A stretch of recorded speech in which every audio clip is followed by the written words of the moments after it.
오늘 우리가 함께 보실 말씀 요한복음 8장 1절에서 11절까지 말씀입니다. 요한복음 8장 1절에서 11절까지 말씀 158쪽입니다. 신약성경 158쪽 요한복음 8장 1절에서 11절까지 말씀입니다.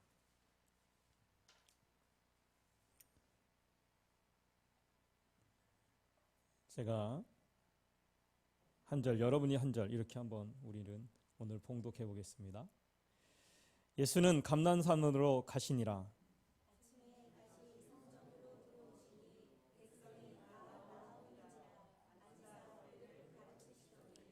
서기관들과 바리새인들이 음행 중에 잡힌 여자를 끌고 와서 가운데 세우고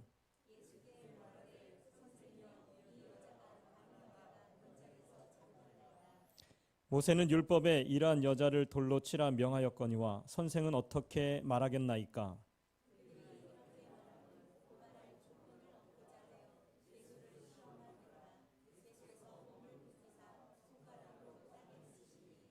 그들이 묻기를 마지 아니하는지라. 이에 일어나 이르시되 너희 중에 죄 없는 자가 먼저 돌로 치라 하시고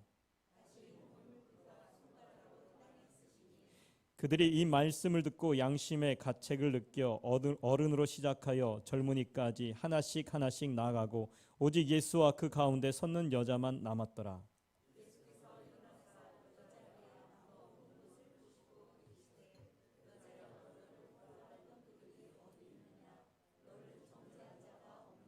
함께 읽겠습니다. 대답하되 주여 없나이다. 예수께서 이르시되 나도 너를 정죄하지 아니하노니 가서 다시는 죄를 범하지 말라 하시니라. 아멘. 할렐루야. 사랑하는 여러분들 축복합니다. 이 코로나로 인해서 우리가 일상이 멈추고 또 코로나로 인해서 참으로 어렵고 힘든 시기를 보내고 있지만 우리는 반드시 이겨낼 것이고 극복할 것입니다. 또 하나님께서 반드시 우리를 치료하실 것입니다. 세계적으로 이 코로나로 인해서 많이 어렵지만 그러나 모두가 힘을 내시기 바랍니다. 반드시 우리는 모든 것을 이겨냈듯이 반드시 이겨낼 줄로 믿습니다. 여러분들 가정에서 또 지금 어느 곳에 있든지 우리 이 자리에 나와 계신 분들 또한 여러분의 사업과 일터와 직장에서 그리고 또한 가정에서 또한 여러분의 가족들 모두가 하나님의 이름으로 평안하기를 주님의 이름으로 간절히 기도합니다. 오늘 말씀 제목은 상황이 이끄는 삶이냐 아니면 목적이 이끄는 삶이냐라는 제목으로 상황이 이끄는 삶, 목적이 이끄는 삶이라는 제목으로 말씀을 전하고자 합니다. 미국 하버드 비즈니스 스쿨 교수로 일하고 있는 로버트 S. 캐플리라는 사람이 쓴 책 사람을 이끄는 힘이라는 책이 있습니다. 이 책에서 말하기를 뭐라고 말하고 있느냐 하면 사람은 어떤 힘에 의해서 움직인다라고 말하고 있습니다. 그래서 누군가는 그 권력에 의해서 움직여지는 사람이 있고 어떤 사람은 돈에 의해서 움직여지는 사람이 있고 어떤 사람은 또한 사랑에 의해서 이끌려가는 사람이 있다라고 얘기합니다. 그러니까 사람은 인생을 살아가는데 어떠한 힘에 이끌려서 살아가고 있다라는 것입니다. 이 로버트 S. 캐플리라는 사람이 말하기를 그것이 어떻게 보면 우리의 삶에 여러 가지 나타나는 현상들에 의해서 우리가 움직여간다는 것이죠. 우리가 어떤 것에 관심을 갖고 그것에 집중을 하다 보니까 그것에 의해서 움직여간다라는 겁니다. 학업에 열중하는 사람들은 그 학업의 힘이라고 믿고 그것에 이끌려가는 거죠. 사람은 누구나 그 무엇이 이끄는 힘에 의해서 이끌림을 받아서 삶을 살아가게 되는데요. 그럼 우리는 그런 세상의 상황들이 아니라 무엇에 의해서 이끌려갑니까? 바로 예수님에 의해서 이끌려가는 삶이죠. 우리의 목적은 다 예수님이십니다. 그래서 그 예수님을 바라보고 그 예수님을 따라가는 거죠. 우리는 오늘 종료주일로 또 이제 고난주의 주간으로 교회 절기를 지킵니다. 예수님께서 마지막 십자가에 달리기 전에 예루살렘에 입성하시면서 사람들이 종려가지 나무를 꺾어서 그 예수님이 오심을 환영하면서 우리의 왕이 오셨다라고 그러면서 예수님이여 우리를 구원하소서, 호산나 왕이시여 우리를 구원하소서, 그렇게 외치면서 예루살렘에 입성하지만 그 입성은 사람들의 환호와 칭송을 받기 위해서 입성하는 것이 아니라, 세상의 왕이 되기 위해서 입성하시는 것이 아니라, 바로 예수님은 우리의 질고와 우리의 저주와 죄악을 담당하기 위해서 그곳으로 들어가신 것이죠. 결국 십자가를 지시기 위해서 그곳으로 들어가신 것입니다. 예수님의 사역의 최고의 절정을 이루는 것은 다 무엇입니까? 바로 십자가의 사건입니다. 그 십자가를 지심으로 우리의 모든 죄가 씻김을 받고 용서함을 받고, 그리고 우리가 나음을 얻게 되고, 그리고 하나님과 원수되었던 우리가 이제 그 예수님의 죽으심으로 화목하게 되었고, 그리고 부활하심으로 다시 우리가 구원의 감격을 맞이하게 되는 것입니다. 자, 오늘 이 본문의 말씀을 보면 무엇에 이끌려 살아가는가? 오늘 이끌림을 받는 두 가지 부류의 사람이 나오고 있는데요. 어떤 부류의 사람일까? 그리고 그 사람들은 어떤 이끌림에 의해서 살아가느냐? 우리가 이 고난주간에 한번 생각해 보고자 합니다. 첫 번째로 서기관들과 바리새인들과 같은 부류의 사람입니다. 예수님에 의해서 어떤 종류의 꼬투리를라도 잡아서 그 예수님을 잡아서 죽이려고 하는 사람들이죠.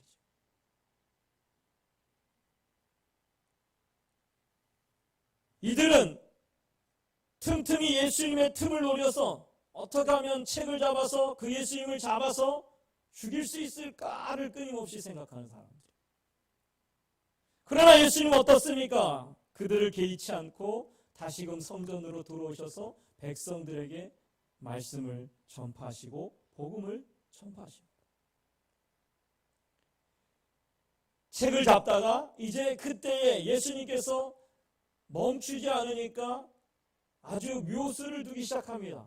그 묘수가 뭐냐면 오늘 이 본문의 말씀에 보면 음행한 여인을 잡아갖고 예수님 앞으로 끌고 왔어요. 그리고 나서 예수님께 묻습니다. 예수님, 여기 가늠한 한 여인이 있습니다. 이 여인을 우리가 잡아왔습니다. 현장에서 가늠하다가 붙잡힌 이 여인을 데려왔어요. 모세의 율법에는 가늠한 여인을 돌로 쳐 죽이라고 했는데, 예수님, 이 여인을 우리가 데려왔는데 당신은 어떻게 하시겠습니까? 자, 이런 서기관들의 행동, 바리새인들의 행동은 어떤 행동입니까? 의도된 행동이죠. 어떤 의도가 있습니까? 그것으로 인해서 예수님에게 책을 잡고서 예수님을 어떻게든 죽이려 하고 붙잡으려는 책을 가지고 있는 거죠. 의도적인 거죠. 자, 6절 말씀에 보면 이렇게 얘기합니다. 6절 말씀 우리 함께 읽어보겠습니다. 그들이 이렇게 말함은 고발할 조건을 얻고자 하여 예수를 시험함이로라. 예수께서 몸을 굽히사 손가락으로 땅에 쓰시니. 아멘. 자, 여기 보면 서기관들과 바리새인들이 예수님 앞에 음행한 여자를 붙잡아온 이유를 분명하게 말씀하고 있어요. 그게 뭡니까? 책을 잡아서 고발할 조건을 얻고자 해서 책을 잡아서 어떻게든 예수님을 붙잡고 죽이려고 하기 때문에.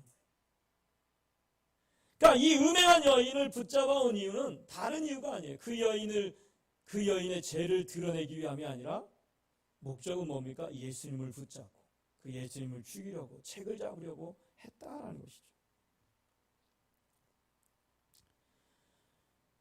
서기관들과 바리새인들은 예수님을 고발할 조건을 얻고자 기가 막힌 상황을 조작해버렸어요.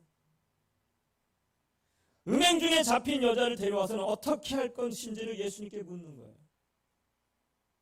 우리는 여기서 주목해야 될 사람들이 있어요. 그 사람들이 누굽니까? 음행 중에 잡혀온 여자를 예수님 앞에 데리고 와서 예수님을 고발할 조건을 찾고 있는 서기관들과 바리새인들입니다.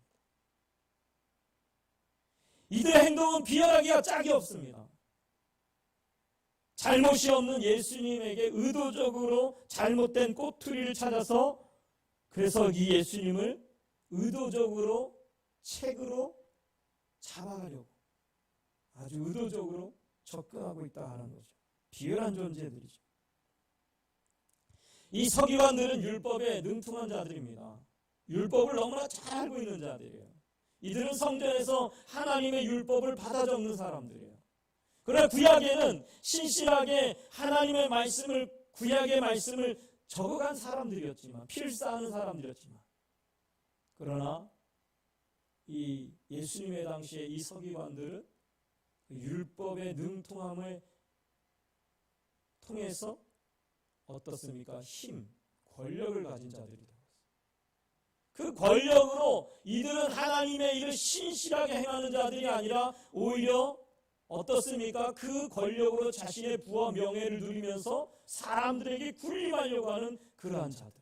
더 나아가서 심지어는 자기들이 알고 있는 그 율법을 통해서, 하나님의 말씀을 통해서 사람들을 자꾸만 책망하려고 하는, 그리고 자신들은 사람들보다 더 거룩하고 의롭고 더 존귀한 자라는 것을 드러내기 위한 방편으로 삼고 있다는 거죠.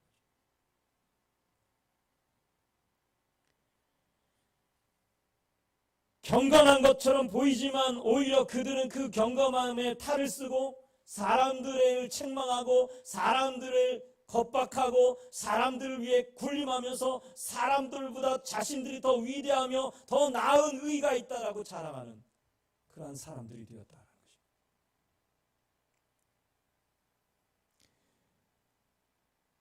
예수님은 그들의 가시였습니다. 자신들의 권력을 도전하는, 그리고 자신들의 권력을 무너뜨리는 그러한 도전자였어요. 그렇기 때문에 이 서기관들과 바리새인들은 틈만 나면 예수님을 붙잡아서 죽이려고 했던 자들이죠. 왜? 자신들의 권력에 도전이 되니까.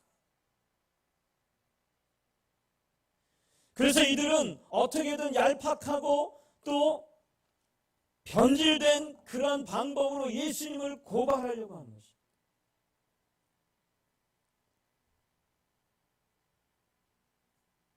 자기들이 정해놓은 전통을 가지고 진정한 율법이 아니고 진정한 하나님의 말씀이 아니고 진정한 하나님의 뜻이 아니라 자신들이 만들어놓은 그 전통의 방법으로 예수님을 지금 올가매는 거예요.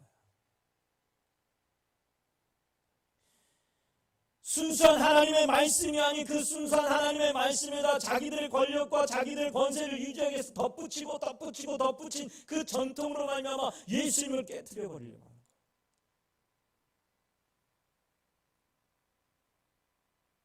이들은, 서기관들과 바리새인들은 의롭게 사는 것 같지만 결국 자신들의 의를 위해서 다른 사람을 짓밟고 다른 사람의 죄를, 허물을 들춰내고 다른 사람을 어떻게든 자신들의 밑에 두려고 그렇게 자신들이 가지고 있는 힘을 가지고 이용했던 자들이죠. 여러분, 우리들도 교회 안에서 서기관과 바리새인이 되어서는 안 돼요. 나의 의를 드러내기 위해서 자꾸만 다른 사람들의 허물을 들춰내고 다른 사람들을 비방하고 다른 사람들을 자꾸만 사람들 앞에서 허물을 욕을 하면 안 된다.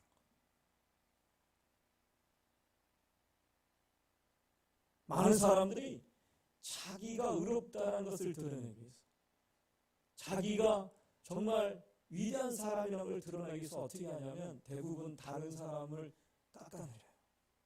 다른 사람을 자꾸만 깎아내려요. 당신이 이랬잖아요, 저랬잖아요, 막 이렇게 깎아내려요. 그 사람의 허물을 자꾸만 들춰요. 그래서 그 사람이 창피를 당하면서 내가 거룩하다는 것을 자꾸만 뭐예요? 드러내려고, 내가 깨끗하다는 걸 자꾸 드러내려고 하고, 그리고 자기의 힘을 드러내기 위해서 다른 사람이 없는 걸 자꾸만 이야기하는 거예요. 당신 이거 없지, 저거 없지, 이것도 없잖아, 이렇잖아, 당신 보잘것 없잖아. 그렇게 해야 어떻게 해요? 내가 더 올라가니까.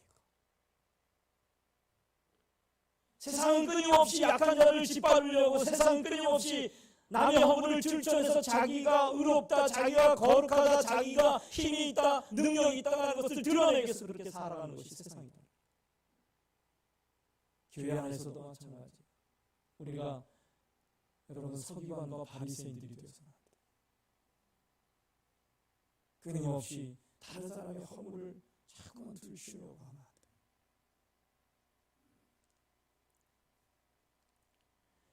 오늘 서기관들과 바리새인들이 이 잡은 상황은, 만들어 놓은 이 상황은 예수님께서 도저히 빠져나갈 수 없는 상황.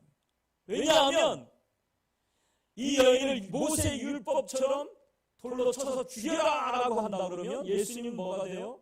살인자가 되고 사랑이 없는 자가 되고, 왜냐하면 하나님 사랑이라고 했는데 당신이 하나님의 아들이라고 했고 사랑이 없는 자가 되고, 심지어는 어떻습니까? 그때 당시에는 로마에서 파견된 총독이나 또한 분봉 왕들이 판결을 해야 되는데 예수님께서 판결을 하면 결국 그것은 정치적으로 뭐예요?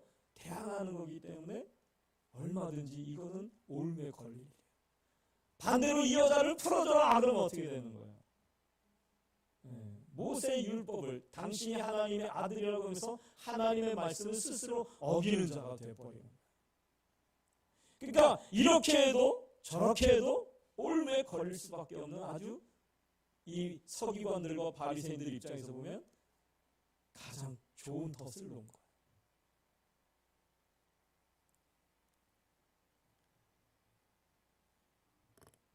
결국 이 바리새인들과 서기관들은 상황에 이끌려가는 삶을 살아가요. 자신들이 가지고 있는 그 권력과 그 힘이라는 상황을 버리지 못하니까 그 힘을 유지하기 위해서 상황에 이끌려가는 삶을 살아가는 거예요. 상황에 이끌려가는 삶을 살다 보니까 어떤 삶을 살아갑니까? 잘못된 삶을 살아가는 거예요. 어긋난 삶을 살아가는 거예요. 여러분, 우리는 상황에 이끌려, 환경에 이끌려가는 삶이 되면 안 돼요. 환경에 이끌려가면 판단이 흐려집니다. 환경에 이끌려가면 잘못된 판단을 하게 되고, 환경에 이끌려가면 잘못된 길을 걸어가게 되고, 실패의 길을 걸어가게 되고.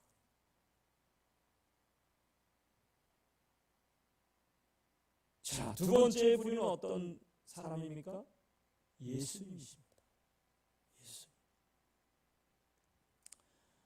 자, 예수님 앞에 서기관들과 바리새인들이 의도적으로 음행한 여인을 붙잡아왔어요.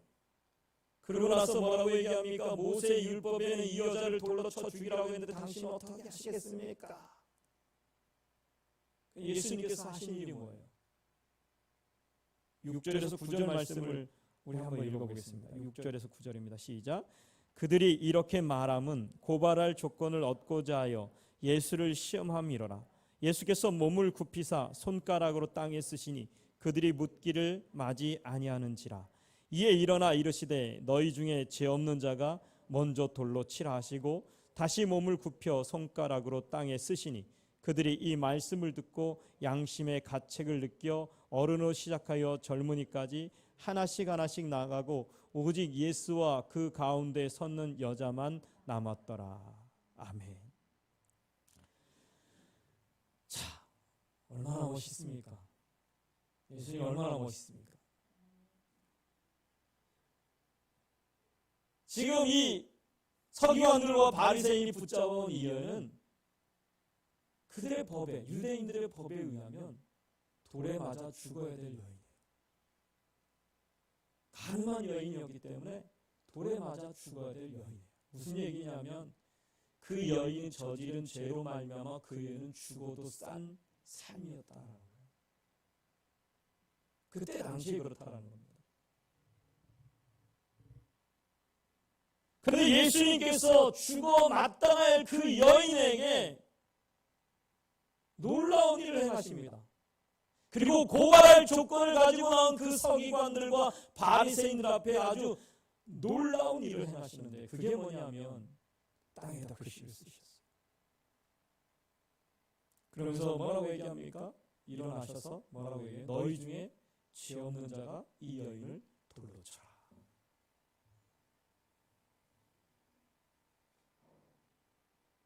너무 놀랍지 않습니까? 그래서 어떻게 합니까? 거기에 모였던 사람들이 어린아이로부터 시작해서 어른까지 하나씩 하나씩 다 사라져버립니다. 사라져버렸다. 무슨 얘기냐면 그 여인을 잡아서 고발하려 왔던 모든 사람들이 그곳을 다 떠나버렸다. 이유가 뭘까요? 우리는 모두가 죄인이기 때문에. 죄인이기 때문에 죄 없는 사람이 절대로 돌로 칠 수가 없는 상황인 거예요. 죄 없는 사람이 돌로 쳐라. 예, 요즘은 그런 자들이 있더라고요. 자기가 죄 있으면서 양심의 화인을 맞아가지고 나는 깨끗하다 생각하고 남의 막 허물을 막 들춰내는 사람들이 있어요.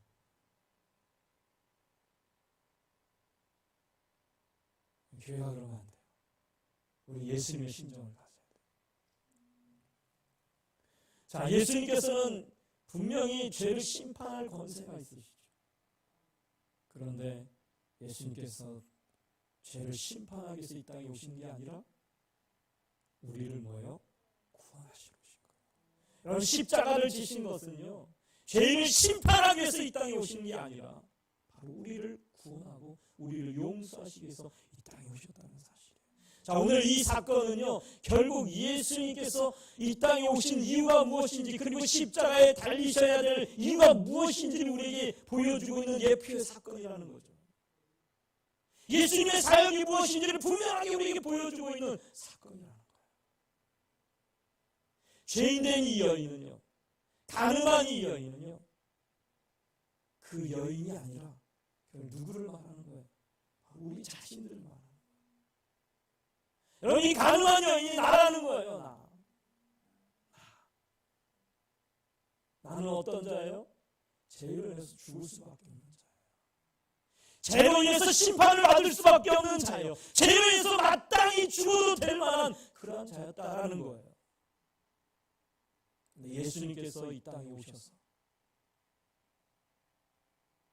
여러분, 우리는 얼마나 허물이 많습니까? 그래서 사람들이 우리를 얼마나 참소합니까? 너 죄가 있지, 이런 죄 있지, 너 이런 죄 있지, 너 이런 죄 있지, 이런 죄 있지.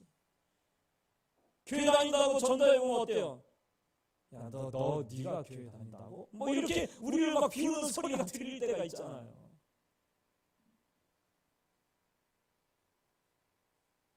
무슨 얘기입니까? 우리 허물이 많은 자들이라는 거예요.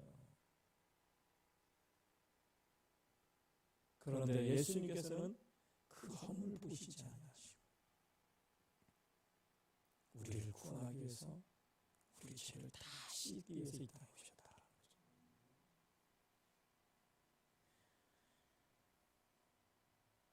우리를 참소하는 그 세상의 소리 앞에 예수님께서 이렇게 말씀하신 거예요. 너희 중에 죄 없는 자가 그 사람을 돌로 쳐라. 여러분, 우리 예수를 믿었습니다. 예수 믿었다고 죄가 없습니까? 여러분, 죄가 없어요? 있어요. 우리는 끊임없이 죄를 져요. 그래서 사단은 끊임없이 우리를 참소하죠. 너 이런 죄 졌잖아. 너 이런 죄 졌잖아. 그런 네가 무슨 구원받을 수 있어. 네가 무슨 그리스도인이야. 끊임없이 우리를 막 참소해요. 우리의 죄를 정죄해요. 그런데 예수님께서 우리를 막아주셔요. 뭐라고 막아주셔요? 너희 중에 죄가 없는 자가 돌로 쳐라. 너희 중에 죄가 없는 자가 돌로 쳐라. 여러분, 그뿐입니까? 예수님께서 더 나아가서 말씀하시죠. 10절에서 11절 말씀을 이렇게 얘기합니다. 예수께서 일어나사 여자 외에 아무도 없는 것을 보시고 이르시되, 여자여, 너를 고발하던 그들이 어디 있느냐? 너를 정죄한 자가 없느냐? 11절 말씀에 대답하여 주여 없나이다. 예수께서 이르시되, 나도 너를 정죄하지 아니하노니 가서 다시는 죄를 범하지 말라 하시니라. 저는 이 고난 주간에 여기서 큰 은혜를 받습니다. 나도 너를 정죄하지 아니하노니. 예수님 우리를 정죄하기 위해서 이 땅에 오신 게 아니에요.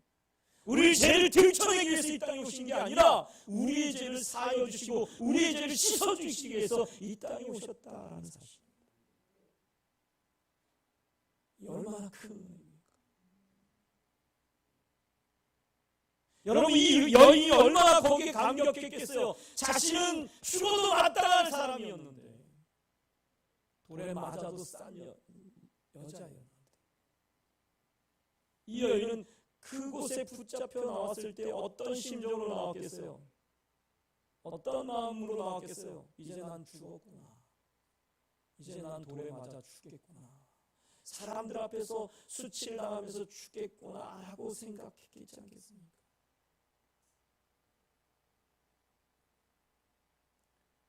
이 여인은 수치를 당해야 마땅해요. 이 여인은 돌에 맞아 죽어야 마땅해요.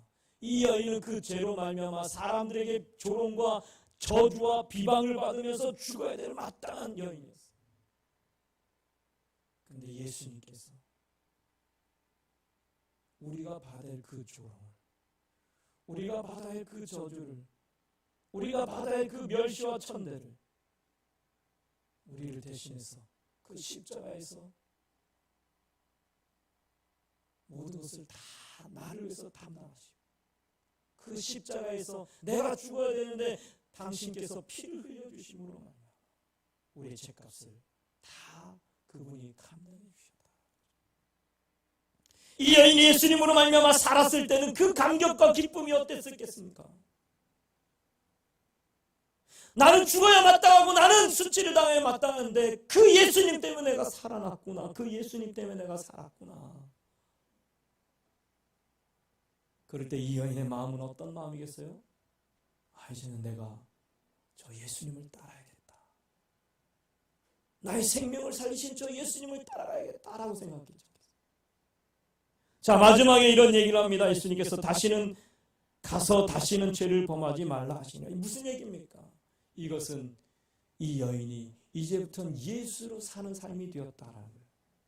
그 다음부터 죄를 안 지었다라는 얘기가 아니에요. 이건 무슨 얘기입니까? 이 여인은 이제부터 변화된, 죽을 수밖에 없던, 죄로 말미암아 죽을 수밖에 없던, 사람들에게 수치를 당할 수밖에 없던 이 여인이 예수를 믿음으로 변화되어서 이제는 예수님과 동행하는 삶이 되었고 그 예수님을 따르는 삶이 되었다라는 것이죠. 여러분, 우리가 이 고난 주간에 깊이 묵상해야 될 것은 바로 이것이에요. 우리는 예수님처럼 목적이 이끌려가는 삶이 되어야 돼요. 예수님의 목적은 뭡니까? 세상을 구원하기 위해서 이 땅에 오셨다. 그래서 누구든지 구원하기 위해서, 누구든지 살리기 위해서 예수님은 끊임없이 사역하신 거예요. 그 죄를 드러내고 그 죄를 정죄하기 위해서가 아니라 목적, 하나님의 목적, 바로 우리를 구원하기 위해서 그 목적을 이루기 위해서 자신의 생명까지도 내어주신 것입니다. 여러분, 우리는 목적이 이끌려가는 삶이 돼야 돼요. 상황의 환경에 이끌려가는 삶이 아니라 목적이 이끌려가는 삶이에요. 여러분, 제가 처음에 여러분에게 질문했어요. 우리의 최고의 가치는 누구이냐? 예수님이십니다. 그럼 우리의 목적은 무엇입니까? 예수님이에요. 그래서 사도 바울은 뭐라고 얘기합니까? 내가 먹든지 마시든지 살든지 죽든지 다 주님의 영광을 위해서 한다라고 했어요. 우리가 십자가의 사랑을 안다면 그 십자가는 결국 내가 달려야 되고 내가 죽어야 되고 내가 저주받아야 되고 내가 멸시받아야 되고 천대받아야 될 그 십자가는 내가 달려야 될 그 십자가, 예수님께서 그 십자가를 대신 나를 위해서, 나를 살기 위해서 지셨다는 것을 우리가 분명히 깨닫는다면 이제 우리는 누구를 위해서 살아야 돼요? 예수님을 위해서 사는 삶이 돼요. 예수님을 따라가는 삶이 돼야 되는 거예요. 이 고난 주간에 먼저 우리는 우리의 가치가 예수님임을 더욱 분명히 하고 우리의 목적이 예수님임을 분명히 하고 그래서 그 예수님으로 사는 삶이 되어야 할 줄로 믿습니다. 또한 예수님처럼 우리가 교회 안에서든 세상 밖에서든 항상 구원을 이루는 삶이 돼야 돼요. 남의 죄를, 허물을 자꾸만 들춰내는 것이 아니라 예수님께서 그렇게 하신 것처럼 나를 그렇게 용서하시고 나의 허물을 감춰주시고 나를 정죄하지 않으셨던 것처럼 우리는 끊임없이 어떻게 해야 돼요? 다른 사람들을 구원하려고, 어떻게든 구원시키려고, 예수님께서 그렇게 하셨던 것처럼 우리도 그렇게 살아야 할 줄로 믿습니다. 사랑하는 성도 여러분, 환경과 상황에 끌려가는 삶이 되지 마시고 예수님처럼 목적에 끌려가는 삶, 그런 삶이 되셔서 이 고난 주간에 더욱 예수님의 사랑을 깊이 묵상하고 나를 살리신 그 사랑을 더욱 깊이 묵상하면서 우리가 예수님처럼 살아가는 그런 우리 삶이 되시기를 주님의 이름으로 간절히 축원드립니다. 기도하시겠습니다.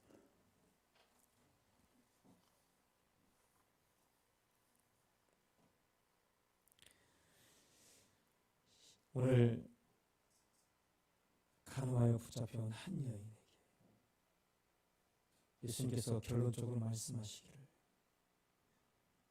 나도 너를 정죄하지 아니하노니 가서 다시는 죄를 범하지 말라 하시더라. 예수님께서 이 땅에 오신 것은 우리를 그 율법의 정죄로부터 자유케 하시기 위해서, 우리를 죄로 말미암아 죽을 수밖에 없던 우리를 살리기 위해서, 우리를 대신하여 변호하시기 위해서, 어찌됐든 우리를 살리기 위해서 이 땅에 오신 것임을 분명히 합니다. 예수님께서 이 땅에 오신 목적은 바로 우리를 구원하시기 위해서. 그래서 예수님 그 목적이 이끄시는 대로 우리를 구원하시기 위해서 끊임없이 사역하시고 자신의 몸까지 내어주시고 죽임을 당하셨습니다. 우리가 이 고난 주간에 이 주님의 사랑을 깊이 묵상하며, 우리도 서기관들과 바리새인들처럼 상황에 이끌려가는 삶이 아니라, 환경에 이끌려가는 삶이 아니라 예수님께서 그렇게 사셨던 것처럼 우리도 목적이 이끄는 삶, 예수님의 뜻대로 살아가고, 어찌됐든 예수님처럼 세상을 구원하려고 죽어가는 저 영혼들을 구원하려고 살아가는 삶이 되어줄 수 있도록, 그래서 우리는 서로를 용서하고 이해하고 포용하며 관용하며 사랑하며 주님의 구원의 복음을 전하는 그리스도의 삶이 되어지는 우리가 되게 하여 주시옵소서. 코로나로 인해서 모든 삶이 힘들고 어렵지만 사랑하는 자들을 지켜주시고 보호하여 주시고 인도하여 주시옵소서. 감사드렸고 예수님의 이름으로 기도합니다.